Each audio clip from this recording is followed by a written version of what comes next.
Distractions will distract. There's two types of distractions when you're speaking, those you can control and those you can't control.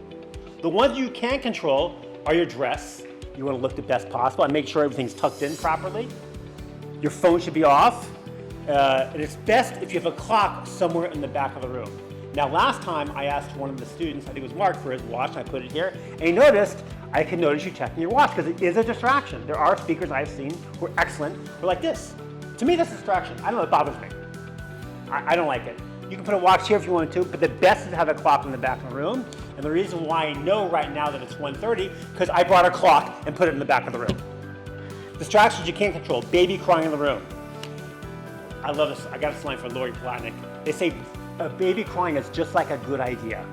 They should both be carried out. Cell phone rings. I think it's my mother. Tell her I'll call her back. Now you have answers to these things. Set lines so you know you can keep going because there are distractions you can't help. People texting. A lot of times you don't assume that they're texting.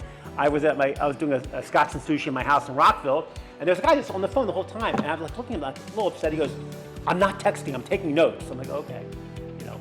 So don't assume people are texting, but if you think they're texting, just start talking to them. That's what I do. I start talking to them right in their face.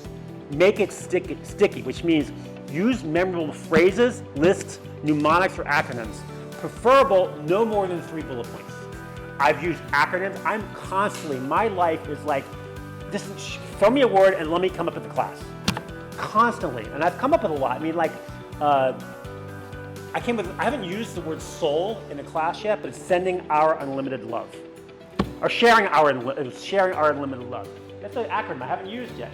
One of my favorites I came up with last year was BEST, to be your best. What's being your best?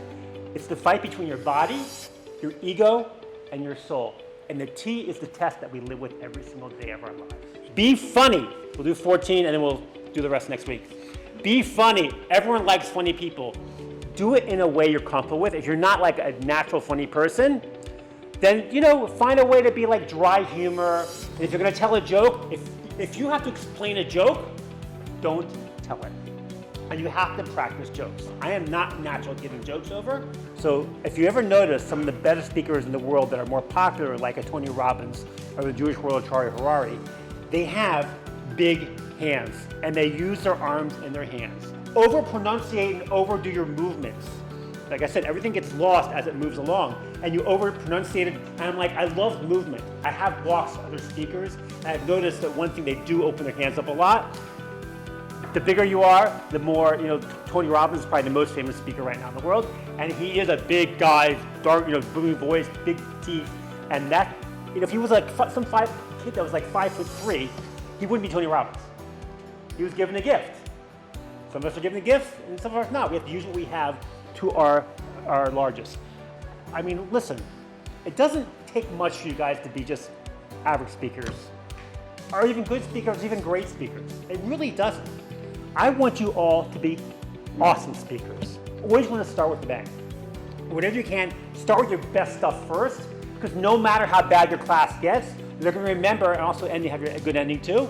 So I'm not really good about good endings. That's one thing I need to improve on, is that if you can start and end with great, they're not going to remember the middle.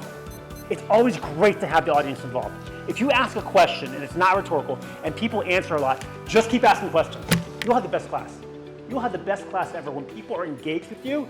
Really, I tell you the truth, this should be going on every week. I mean, there's no reason that you shouldn't be practicing getting up and speaking every single week, because this is how you get good, is by doing it.